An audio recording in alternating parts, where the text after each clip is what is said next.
আহলে হাদিস মূল আন্দোলনের দাবি হচ্ছে কোরআন আর হাদিসের বিরুদ্ধে কেউ যদি যতগুলো অভিযোগ আসবে তার প্রত্যেকটা ইলমি জবাব দেওয়া। সম্মানিত সুধী, আজকে যে বিষয়ে গুরুত্বপূর্ণ আলোচনার বিষয় নির্ধারণ করে দেওয়া হয়েছে, আমার আলোচ্য বিষয় হাদিস অস্বীকারীদের ভ্রান্তি বিলাস তথা যারা হাদিসকে অস্বীকার করে, হাদিসকে মানতে চায় না, কি কি যুক্তি দাঁড় করিয়ে তারা হাদিসকে অস্বীকার করে সেগুলোকে খণ্ডন করা। আর খণ্ডন করতে হলে আগে থেকে আপনাদেরকে একটু স্বাভাবিক দিক দিয়ে আমাদের দিকে একটু দৃষ্টিগোচর হতে হবে। রাত খুব বেশি হয় নাই, রাত খুব বেশি হয়েছে নাকি? কে কে ঘুমিয়ে গেছেন রাত তোলেন তো। উনি ঘুমিয়ে গেছেন, দেখেছেন ভাই? ঘুমানো মানুষ কি হাত তুলতে পারবে? তাই ঘুমানো মানুষ হাত তুলতে পারবে না, তার অর্থ আপনাকে বুঝালাম। যারা ঘুমিয়ে আছে তাকে ডেকে তুলে দেন, হাতটা তুলতে বলেন। আলহামদুলিল্লাহ, অনেকে উঠে গেছেন। মাশাআল্লাহ, তাকবীর তাকবীর তাকবীর। আলহামদুলিল্লাহ, আমাদের খুব লম্বা সময় নেই, কথা অনেক, কিন্তু সময় আমাদের একদম সামান্য পরিমাণের। যদিও এই সামান্য পরিমাণের কথাই যদি কোরআন সুন্নাহর আলোকে বলা যায়, অনেক কিছু ইনশাআল্লাহ আমরা একটু একটু শিখতে পারবো কি পারবো না? চলেন আজকের আলোচ্য বিষয় হাদিস অস্বীকারীদের ভ্রান্তি দূরীকরণ বা ভ্রান্তি বিলাস। মনে রাখবেন, আহলে হাদিস গোটা বিশ্ব জগতে তারা যে আন্দোলন করে, মূল আন্দোলনের দাবি হচ্ছে কোরআন এবং হাদিসের রাসূল, হাদিসের নববী, এটাকে গ্রহণ করা। আর হাদিসের বিরুদ্ধে কেউ যদি অস্বীকার করে বা কোনো যদি সমালোচনা করে, ভাই আমাদের প্রত্যেকটা আহলে হাদিস, প্রত্যেক তরফ থেকে প্রত্যেক কর্মীর এটা অলঙ্ঘনীয় দায়িত্ব, হাদিসের বিরুদ্ধে যতগুলো অভিযোগ আসবে তার প্রত্যেকটা ইলমি জবাব দেওয়া। ঠিক কিনা? আহলে হাদিসের প্রত্যেকটা কর্মীর দায়িত্ব। যেহেতু আমরা হাদিস আমাদের নামের সঙ্গে লেগে আছে যে আমরা আহলুল হাদিস, আর এই হাদিসকে মানার জন্য অনেক মানুষ বাড়ি ত্যাগ করেছে, মসজিদে তাদেরকে উঠতে দেওয়া হয় না। হাদিস মানার কারণেই, জোরে আমিন বলার কারণেই তাকে বেত্রাঘাত করা হয়েছে। বাংলাদেশে এমন নজির আছে না নাই? তার মানে শুধু আমরা হাদিস মানবো এমনটা নয়, হাদিসের প্রতি তো আমাদের আমল থাকবে, অবশ্যই থাকবে। কিন্তু হাদিসকে নিয়ে যারা সমালোচনা করছে, এক শ্রেণীর মানুষ যারা হাদিসের মধ্যে সন্দেহ প্রকাশ করার চেষ্টা করছে, তাদের ইলমি জবাব দেওয়ার প্রয়োজন আছে না নাই? তাই আজকে আমি কিছু তাদের সমালোচনা, যেগুলো হাদিসকে কেন্দ্র করে সমালোচনা করে, যত সামান্য কিছু আপনার সামনে পয়েন্ট খাড়া করবো, যেন আপনারাও ফিল্ডে যারা হাদিসকে অস্বীকার করে এই তথ্যগুলো, যুক্তিগুলো দিয়ে, তাদের যুক্তি তাদের কাঁধে দিয়ে তাদেরকে লাভ জবাব করতে পারি, এমন কিছু তথ্য আপনার সঙ্গে শেয়ার করব। শুনতে রাজি আছি? চলেন, যারা হাদিসকে অস্বীকার করে, যুগ যুগ ধরে অনেক মানুষ হাদিসকে অস্বীকার করে, অনেক রকম ইতিহাস পাওয়া যায়। কিছু কিছু সময় দেখবেন যে না, আমরা হাদিস সম্পূর্ণটাকে অস্বীকার করি, এমন সংখ্যক মানুষের সংখ্যা খুব কম। হাদিসকে অস্বীকার করার তিনটে ক্যাটাগরি আছে। কয়টা? আরো জোরে, কয়টা? তিনটে। এক, যে হাদিস শাস্ত্রকে পুরোটা অস্বীকার করে দেয়। দুই, আমরা কিছু হাদিসকে স্বীকার করি, তাদের মানদণ্ড যেটা কোরআনের সঙ্গে সঙ্গতিপূর্ণ, আমরা সেই হাদিসগুলোকে গ্রহণ করি। তিন, কিছু মানুষ আছে যে না, আমাদের মাযহাবের পক্ষে যে হাদিসগুলো আছে সেগুলো আমরা গ্রহণ করি, আর আমাদের মাঝের বিরুদ্ধে যদি সহিহ বুখারীর মতো হাদিসে যদি চলে আসে, তারপরে সে হাদিসকে আমরা অপব্যাখ্যা করে, আমরা তাহরিফ করে, পরিবর্তন করে দিই। কয় ধরনের পেলেন? আমাদের সামনে সাধারণত দুই ধরনের মানুষকে দেখতে পাই। এক হচ্ছে নিজেদের মানহাজ বা মাঝের বিরুদ্ধে যদি কোনো হাদিস চলে যায়, তারা বিভিন্ন রকমের তাবিল অপব্যাখ্যা করে হাদিসকে অস্বীকার করে দেয়।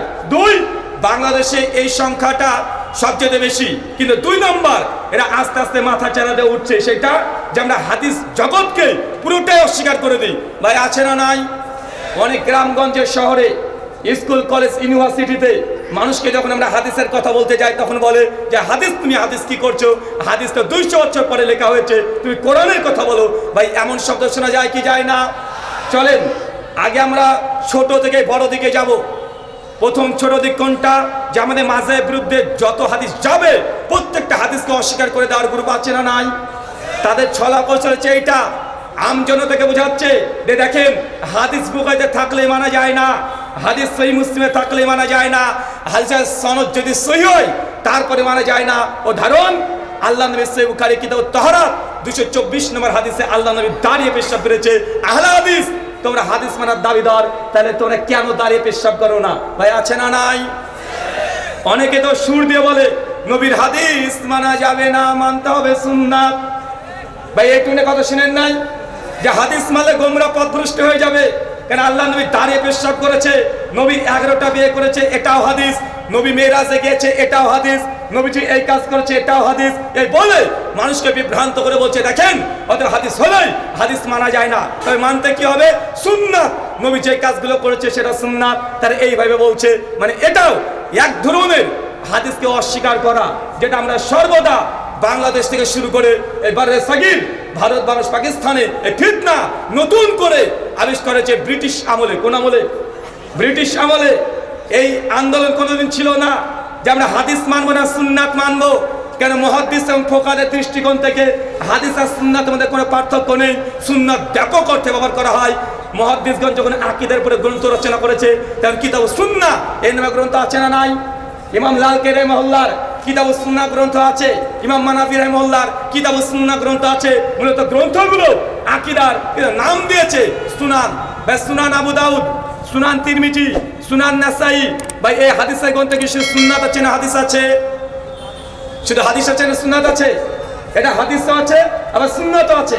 যখন তারা বলবে যে হাদিস মানা যাবে না সুন্নাত মানতে হবে, ওই ব্যক্তিকে পাল্টা প্রশ্ন করেন যে হুজুর আপনার কথা ধরে নিলাম, বুঝে নিলাম যে হাদিস মানা যাবে না সুন্নাত মানতে হবে, তো হাদিস কাকে বলে? হাদিস কাকে বলে? আল্লাহ নবীর কথা, আল্লাহ নবীর কাজ, আল্লাহ নবীর সমর্থন এবং নবীর শারীরিক গঠন, এই চারটেকে মুহাদ্দিসদের পরিভাষায় হাদিস বলা হয়। এগুলোর জন্য কোনো রেফারেন্সের প্রয়োজন নেই। যারা বলছে হাদিস মানে সুন্নাত মানতে হবে, তাকে পাল্টা প্রশ্ন করে বলেন যে ভাই সুন্নাত কাকে বলে? উনি দেখেন চট করে জবাব দিয়ে বলবে সুন্নাত মানে নবী যে কাজ করেছে এটাকে সুন্নাত বলে। কথা কি বুঝতে পারলেন? হাদিস কি? নবীর কথা কাজ সমর্থন। যদিও সুন্নাতের অর্থ মুহাদ্দিসগণ এটাই করেছে, নবীর কথা কাজ সমর্থন। যারা সুন্নাত মানে দাবিদার, হাদিসকে অস্বীকার করছে, তাদের সুন্নাতের সংজ্ঞা নবী যে কাজ করেছে ওটাই সুন্নাত। দাবি কি? হাদিস মানা যাবে না, সুন্নাত মানতে হবে। এর পাল্টা প্রশ্ন আপনারা করেন টিট ফর ট্যাট। প্রত্যেকটা আহলে হাদিস এর জবাব আপনি জেনে রাখেন। যখনই বলবে সুন্নাত মানতে হবে, জিজ্ঞেস করেন সুন্নাতের সংজ্ঞা কি? বলতে বাধ্য নবী যে কাজ করেছে সেটাই সুন্নাত। তুই যদি সুন্নাত যদি এটাই হয় তো আল্লাহ নবী 11টা বিয়ে করেছে, বা এটা হাদিস না সুন্নাত? নবীর কর্ম সুন্নাত। তো 11টা বিয়ে কারা করবে? যারা সুন্নাত মানে দাবিদার। যারা সুন্নাত মানে দাবিদার তাদেরকে 11টা বিয়ে করতে হবে। আমরা বলি আমরা হাদিস মানি, হাদিস আমাদের নাসিক আছে, মানসিক আছে। আমরা কিভাবে মানি, আমাদের ফাহাম কি, এটা পরে আলোচনা হবে। যারা বলছে সুন্নাত মানতে হবে, সুন্নাত মানে নবী যে কাজ করেছে সেটাই সুন্নাত, তো 11টা বিয়ে করা এটা আমরা করবো না তারা করবে? মানে মাথায় ঢুকেছে কি না? ঘুম থেকে উঠেছেন মাথার উপর দিয়ে চলে যাচ্ছে। আরে দাঁড়িয়ে পেশাব করেছে, এটা নবীর কর্ম নয়, এটা নবীর কাজ নয়। সুন্নাত কি? নবী যে কাজ করেছে। তো যারা বলছে দাঁড়িয়ে পেশাব করবে এটা আহলে হাদিস, যে না এটা তোমরা করো আগে, কারণ তোমরা বলছো সুন্নাত মানে দাবিদার, সুন্নাত তো নবীর কর্ম। 3, যারা বলছে হাদিস মানবো না তাদেরকে বলেন ভাই জান্নাতের যে বর্ণনা আল্লাহ নবী মেরাজে গিয়েছিলেন, যাওয়ার পরে জান্নাতের বর্ণনা দেখে এসেছে, নবী জবান দিয়ে বলেছে, এলে হাদিস না সুন্নাত? নবীর কথা হাদিস না সুন্নাত? এটা হাদিসের মধ্যে অন্তর্ভুক্ত। যারা বলছে হাদিস মানা যাবে না তাদেরকে বলেন জান্নাতের যতগুলো বর্ণনা আছে অস্বীকার করে দেখো একবার, জাহান্নামের বর্ণনা আছে না নাই? এটা হাদিস না সুন্নাত?